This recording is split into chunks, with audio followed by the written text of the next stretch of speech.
ತಿಮ್ರೋಡಿ ಅವರಿಗೆ big relief ಸಿಕ್ಕಿದೆ ಸದ್ಯದ ಮಟ್ಟಿಗೆ. ಯಾಕಂದ್ರೆ ಅವರನ್ನ ಗಡಿಪಾರು ಮಾಡುವಂತಹ ವಿಚಾರಕ್ಕೆ ಸಂಬಂಧಪಟ್ಟಂತೆ 1 ವರ್ಷ ಅವರು ಹೈಕೋರ್ಟ್ಗೆ ಅರ್ಜಿ ಸಲ್ಲಿಸಿದ್ರು. ನಿನ್ನೆ ಅರ್ಜಿ ವಿಚಾರಣೆ ಬರುತ್ತೆ.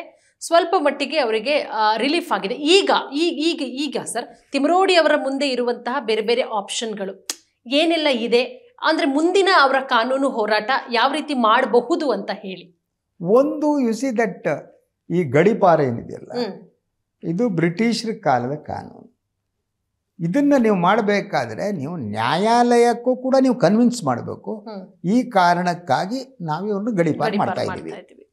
ಹಾಗಿದ್ರೆ ಸೊ ಯಾರು AC ಇದ್ದಾರೆ ಸ್ಟೆಲಾ ವರ್ಗೀಸ್ ಅವರು ಇವರಿಗೆ ಕೊಟ್ಟ ಕಾರಣ ಇದು ಶಾಂತಿ ಭಂಗ ಆಗ್ತಿದೆ, ಅಶಾಂತಿ ಸೃಷ್ಟಿ ಅಲ್ವಾ, ಅದು ಶಾಂತಿ ಭಂಗ. ಅದರ ಜೊತೆಗೆ ಸ್ಟೆಲಾ ವರ್ಗೀಸ್ ಅವ್ರ ಬಗ್ಗೆನೇ ಕೆಲವರು ಹೇಳ್ತಾ ಇರೋದು ಅವರು STM ಕಾಲೇಜ್ನಲ್ಲೇ ಓದಿದ್ರು, ಧರ್ಮಸ್ಥಳದ ಇವ್ರ ಜೊತೆಗೆ ಒಳ್ಳೆ ಸಂಬಂಧ ಇದೆ ಇವರಿಗೆ ಅಂತ ಹೇಳಲಾಗ್ತಾ ಇದೆ. ಬಟ್ ಈ ಗಡಿಪಾರಿನಲ್ಲಿ ಧರ್ಮಸ್ಥಳದ ವಿಚಾರವನ್ನು ಮೆನ್ಷನ್ ಮಾಡಿಲ್ಲ. ಶಾಂತಿ ಭಂಗ ಅಂದರೆ ದಕ್ಷಿಣ ಕನ್ನಡದಲ್ಲಿ ಯಾರ್ಯಾರು ಶಾಂತಿ ಭಂಗ ಮಾಡ್ತಿದ್ದಾರೆ ಅಲ್ವಾ ಅನ್ನೋದು ಒಂದು ಪಾಯಿಂಟ್. ಅಂದರೆ ಇದು ಸಿಲೆಕ್ಟಿವ್ ಆದದ್ದು ಹೌದಾ ಅಲ್ವಾ ಅಂತ ಅದನ್ನು ಮಾತನಾಡ್ಬೋದು. ಇದು ಈಗ ನ್ಯಾಯಾಲಯದಲ್ಲಿ 8ನೇ ತಾರೀಕು ಏನಿದೆ ಇದರ ವಿಚಾರಣೆ ಮುಂದಕ್ಕೆ ಹೋಗುತ್ತೆ. ಅಲ್ಲಿವರೆಗೆ ಅವ್ರನ್ನ ಗಡಿಪಾರು ಮಾಡೋ ಹಾಗಿಲ್ಲ. ಈಗ 8ನೇ ತಾರೀಕು ವಿಚಾರಣೆ ಪ್ರಾರಂಭ ಆದಾಗ so prosecution will have to prove or convince the judge so ಇವರಿದ್ರೆ ಶಾಂತಿ ಭಂಗ ಆಗುತ್ತೆ ಅಂತ ಪ್ರೂವ್ ಮಾಡಬೇಕು. ಅದು ಸುಲಭ ಆದದ್ದಲ್ಲ. ಯಾಕೆಂದರೆ ಅವರ ಭಾಷಣ ಮಾತ್ರ ನೀವು ತೆಗೆದುಕೊಂಡು ಇವರು ಸಿಕ್ಕಾಪಟ್ಟೆ ಉಗ್ರವಾಗಿ ಮಾತನಾಡ್ತಾರೆ, ಶಾಂತಿ ಭಂಗ ಮಾಡ್ತಾರೆ ಅಂತ 1000 ಜನರು ಮಾಡುವ ಭಾಷಣವನ್ನು ತಗೊಂಡೋಗಿರ್ಬೋದು. ನೀವು ಹ್ಯಾಂಗ್ ಮಾಡಿಬಿಟ್ರೆ ನೀವು ಬಿಸಿ ಹಲವು ರಾಜಕೀಯ ಪಕ್ಷಗಳೇ ಖಾಲಿ ಆಗ್ಬಿಡ್ತಾವೆ. ಎಲ್ಲ ಗಡಿಪಾರು ಮಾಡಿದ್ರೆ ನೀವು ಸೋತ್ಕೆರದಲ್ಲಿ BJP 60-70% ಜನ ಗಡಿಪಾರು ಆಗಬೇಕಾಗುತ್ತೆ.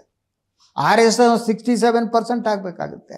ಯಾರೋ ಮುಸ್ಲಿಂ ಸಂಘಟನೆಗಳ 60-70% ಗಡಿಪಾರ ಆಗ್ಬಿಡುತ್ತೆ. ದಕ್ಷಿಣ ಕನ್ನಡನೇ ಇರಲ್ಲ ಕಂಟ್ರಿ. ಸೊ ಯಾವುದು MLAಗಳು ಏನು ಮಾತಾಡ್ತಾರೆ, ನಾನು ಭಾಳ ಸಂದರ್ಭ ಹೇಳ್ತೀನಿ. ಬೆಳ್ತಂಗಡಿ MLA ಪೂಜಾ ಅವ್ರಿಗೇನು ಮಾತಾಡೋದು ಅಂತಂದರೆ ಅವರು ಮುಖ್ಯಮಂತ್ರಿಗಳನ್ನ ಹಿಡಿದು ಎಲ್ಲರಿಗೂ ಬಾಯಿ ಬಂದ ಬೈತಾನೆ. ಅವನು ಬೈತಾನೆ. ಕಲ್ಲಡ್ಕ ಪ್ರಭಾಕರ್ ಭಟ್ರು ಯಾವಾಗಲಿಂದನೂ ಬೆಂಕಿ ಹಚ್ಚೋ ಕೆಲಸನೇ ಮಾಡ್ತಾರೆ ಅವರು. Nobody will speak. BJP ನಾಯಕರು ಉಳಿದವರು ಹಂಗೆ ಮಾತನಾಡ್ತಾರೆ. ಅದ್ರ ಬಗ್ಗೆ ನೀವು ಯಾವ ಕ್ರಮ ತಗೊಂಡಿದ್ದೀರಿ?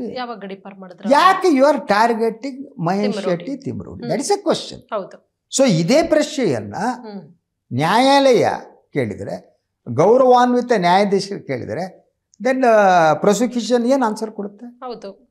ಸೊ ನೀವು ಇಡೀ ಜಿಲ್ಲೆಯಲ್ಲಿ ಕೇವಲ ಶಾಂತಿ ಭಂಗಕ್ಕೆ ಒಬ್ಬರೇ ವ್ಯಕ್ತಿ ಕಾರಣ ಆಗಿದ್ದಾರೆ, ಇನ್ನೊಬ್ಬರು ಆಗಿದ್ದಾರೆ. ಅಥವಾ ಶಾಂತಿ ಭಂಗ ಆದರೆ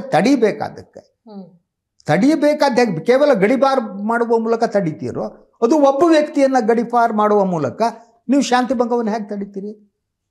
there are a group of peoples involved in this type of activities. ಇದು ಜನರ ಸಮೂಹ ಸೇರಿ ಶಾಂತಿ ಭಂಗವನ್ನು ಮಾಡೋದು. ಒಬ್ಬ ವ್ಯಕ್ತಿಯನ್ನು ಗಡಿಪಾರು ಮಾಡುವ ಮೂಲಕ ಶಾಂತಿ ಭಂಗ ಹೆಂಗೆ ನಿಲ್ಲುತ್ತೆ?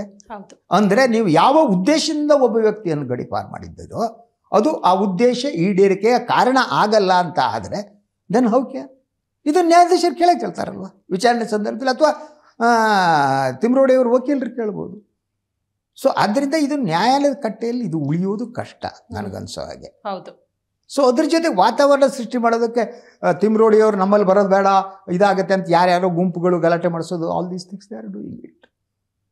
ಸೊ ಇದಕ್ಕೆ ಬೇರೆ ಬೇರೆ ಆ್ಯಂಗಲ್ಗಳಿವೆ. ಅದರದ್ದು ಇದು ಯಾವುದೂ ಕೂಡ ನ್ಯಾಯಾಲಯದಲ್ಲಿ ನಿಲ್ಲುತ್ತೆ ಅಂತ ನನಗೆ ಅನಿಸಲ್ಲ. I don't know.